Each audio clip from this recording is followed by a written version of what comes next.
The time an actual murderer tried to kill me and I survived. It wasn't some hardened criminal, or a scary-looking skinhead or a badass gangster. It was a little old woman, but she was a legit killer. She'd shot her husband in the chest with a shotgun 2 years prior to me meeting her. She did not do any jail time because she had numerous witnesses that had confirmed her story of self-defense. The rumor around the hood told a different tale, but regardless, she had truly killed a man, and the shotgun that leaned in the corner of her foyer was probably the murder weapon. Anyway, I met this woman at the height of my drug addiction. I'm sober now, going on 6 years, but at the time I did opioids. My favorites were Percocet. A fellow junkie happily informed me that we had a promising new plug who sold her 70-pill prescription each month, Miss Coco. I go to the address the very next day and realize this woman lived only a few streets down from my homegirl Selena. I stopped by her place first to say hi. When she asked me why I was in the neighborhood, I told her I was coming to see Miss Coco, and her expression changed. That's when I learned not only the story of the murder, but a bunch of other crazy stories about shit she'd done to people in the hood. Selena begged me to be careful. I'm like, whatever, it's an old woman. I ain't scared. I slide over to the address of this little shotgun house and knocked on the door. She was supposed to be expecting me. The door cracked barely open and I saw how short and old she was. All I could really see was a slice of her face and one of her bloodshot eyes. She asked my name, I told her, and she opened the door for me, motioning for me to enter.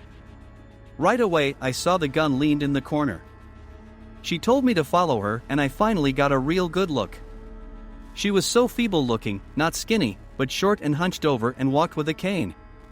Her head was wrapped in a silk bonnet, and she was wearing something like a muumuu. Diabetes had taken part of her left foot. We're in the living room now, and she asked me to sit down. I chose the only empty spot on the couch. The entire house was cluttered, but not dirty. Suddenly, an oddly placed rug on otherwise bare floors made me wonder how hard it was to get blood out of wooden floorboards. Did Selena say she actually killed that guy in here? She offered me a drink and a snack. She looked at me with surprisingly kind eyes. What a strange drug deal, I thought, but how sweet of her. I remember thinking Selena was foolish for buying into all the hood tales of how dangerous this woman was. I drank a soda, declined a snack, and purchased her entire script of pain pills. She'll be getting it filled again on the same day next month, she informed me. Okay, great, see you then. I returned on a routine schedule for several months, always drank a soda, declined a snack, and went happily on my merry, intoxicated way. I even got to know her a bit during my visits, her diabetes, her kids, how helpful weed was for her pain. I brought her a joint to share here and there. I even helped her move some furniture one day. Never a mention of her late husband though, and I wasn't going to ask. I had long forgotten any sort of wild ideas about this old, sweet woman possibly snapping at any moment. One summer month, it was my day to go to Miss Coco's. My boy Shane was with me already, so I decided to let him ride along. We show up, go inside, same routine as always. She looked at him somewhat suspiciously, but I told her he was good people and she allowed him in. During our little chat, Shane mentioned something about wanting to see a movie that had just come out. I cannot for the life of me remember which movie. Miss Coco got excited and told us she happened to have a bootleg of that exact movie that we could borrow. She let us look through a giant stack of bootleg, burn DVDs and borrow whatever we wanted. We took 3 of them and she simply asked that we return them when we were done. That night we decided to watch the one Shane had wanted to see, so we popped it into the player at my place. Immediately, it was unwatchable. It seriously looked like a cell phone video. You could see people in the theater walking around in front of the screen. The guy filming was talking loudly to his date the entire time. Garbage. We laughed about it, assumed the other 2 were just as bad, and watched something else. A few days later, I was going to hang with Selena, so I figured I'd swing by and return the DVDs to Miss Coco. I tried calling, but she didn't answer. I walked up to the doorstep and knocked, but still no answer. I figure, no big deal, I'll just leave him here by the door for her. She had a storm door that had a screen on the top half, and was solid metal on the bottom half. I opened that door, propped the shitty DVDs up against her actual door, and then closed it. That way they couldn't be seen, and were protected from the weather as well. I go on to Selena's place and don't give it a second thought. Later that night I'm getting high with my friends and my phone starts ringing. I'm seriously faded, so I just decide to ignore it. I don't feel like talking. It rings again. And again. Finally my homie is like, "You gonna answer that?" So I pulled out my phone to check it. It was Miss Coco. She never calls me. Ever.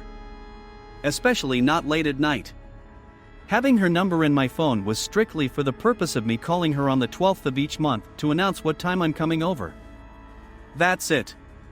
Today was only the 9th. I thought maybe something bad had happened and she needed help. I called back and she picked up before it even rang one time. She was furious. I mean, absolutely livid. She did not sound like the little old lady whose couch I chill on. She was extremely pissed about the fact that I had left her DVDs in the door. She lectured me about how a dumbass white person like me just doesn't understand how things work in the hood. Someone could have seen me leave them there, and could have come behind me and stolen them. I should have waited until she was home. I was disrespectful and rude and ungrateful, she went on and on. I didn't have an attitude in my voice, and I did apologize, but I also mentioned that even though I appreciated the gesture, the movies were really pretty terrible and not worth anything. Abruptly, and very eerily, her tone changed. Suddenly she was sweet old Miss Coco again. She told me I was right and she was just a little on edge that night. She apologized for her reaction and told me I was good to her and didn't deserve that. Then, she says, as a matter of fact, she'd gotten her script early this month. She picked it up earlier today. Why don't I come on over and get it tonight? Now, any sane, sober person would have immediately noticed red flags here, but in my infinite knotted-out wisdom, I thought Junkie Jesus had performed a miracle for me and that my night was about to get even better. Time to get extra faded, brothers. I'll be back with more goodies ASAP. I head off down the street to Coco's house. I'm still very, very high. I'm walking up to the house and I see that the DVDs are still there. Coco opens the door before I even get on the step and tells me to pick up the movies and bring them inside. Her voice was stern, which was unlike her, but she didn't sound crazy like she had on the phone. I bring them into the living room where I always go to sit, and something is just off. The hairs on the back of my neck stand up. I realize she's still behind me, in the foyer area. She starts telling me the same thing she was saying on the phone, but calmly this time. My back is still to her. I don't say a word. I set the DVDs onto a side table and, despite being extremely inebriated, finally realize that I'm definitely not here to pick up pills. A temporary sobriety of the survival instinct variety kicked in all at once. Everything just sort of clicked into such a clear, crisp vividness that I'll never forget.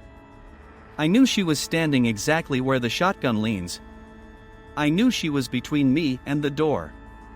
I knew that she wanted to kill me, and I knew that she already had a whole gang of local folk ready to corroborate whatever story she came up with. Every single detail that Selena had described to me the day she warned me about Miss Coco played through my mind in a matter of seconds. I ran. I burst out the back of the living room, knocking over that stack of fucking bullshit bootlegs as I scrambled past it.